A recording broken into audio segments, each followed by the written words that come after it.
Okay, hello. So I thought I'd start this with a really simple, basic point. What is an all that is or universe?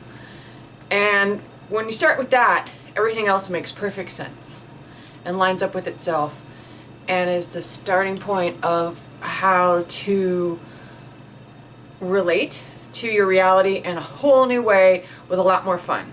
So basically speaking, let's start with universe.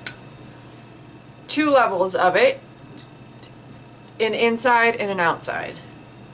Mentally speaking, just think universe. Universe one, just one thing, one consciousness, what man calls God. So you have this one infinitely intelligent, infinitely infinitely capable of traveling at infinite speeds, because we've all looked out into the stars. Sorry, I just coughed when I was swallowing. So there's this one, and out of it came everything, what science calls the Big Bang. So, well, let's keep it on the human level, because let's scientists deal with that later. Let's just deal with you and me and having fun. So from this, how would this consciousness become conscious that it's conscious? It would become reflective, self-reflection, right? So this would reflect on itself. That's it. It's that simple. What? That's it? Yeah, that's it. It's that simple. This God particle, God, I better run this God particle thing. But anyway, this consciousness would, I am that I am. Welcome to I Am That I Am Publishing.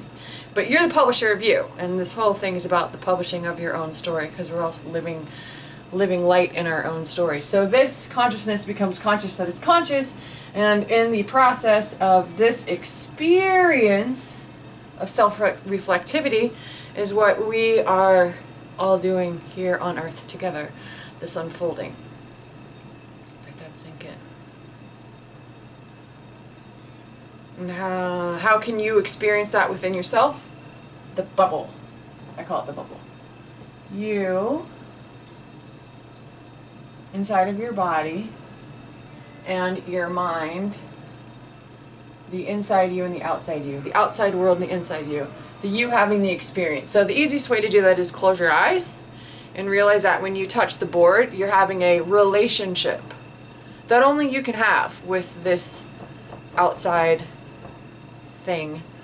But where did that thing come from? Well, it would have to come from the same consciousness. So it also is consciousness, and it's relating back to you, and it reflects back to you whatever you put into it. Meaning, if you love dogs, then you probably end up having a very loving experience with dogs because you're putting that out there.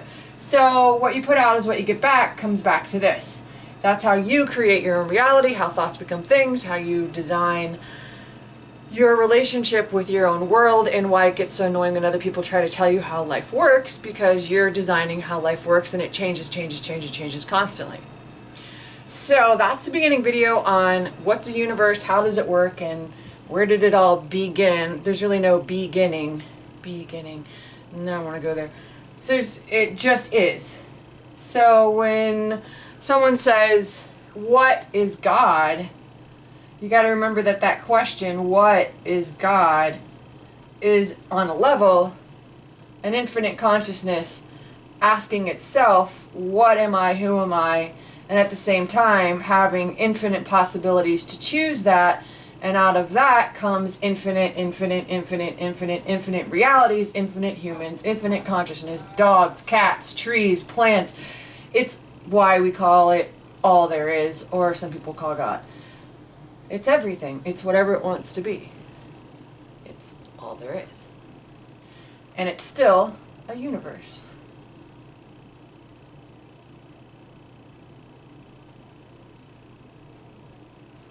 We call it love because it loves itself. Why wouldn't you love yourself? Self-reflectivity.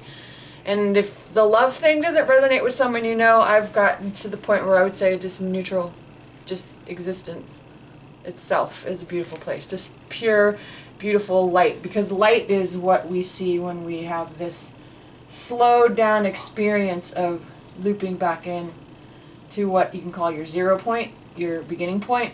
And as a human, you see that kind of as your morning. Every morning you get up and you're at your 0 point. And you decide what you're going to do today, where you're going to go. And you can always wrap your head around the fact that the possibilities are infinite, because all you got to do is remember there's billions of people walking the planet, making billions of different choices at infinite moments in time. Clearly all of them are valid because they're all happening all at the same time. All right, we're going to wrap this one up for now. So, universe. Oh, uni. One verse. One note. I think the word grace or love would start that. And then out of that love would be love, loving itself, which is what we would call grace, because it's sort of miraculous. And grace, as a sound, I found grace inside a sound, becomes, where was I with that? Love becomes grace because it's a self-reflective note upon itself, but as it's spread out, yeah, I know I glitched there, caught that too. As that one singular note is spread out, it becomes a song. One note spread out. Infinity slowed down. Light and song. Light and sound. Light and sound. Light and sound. Light and sound. Isn't that beautiful?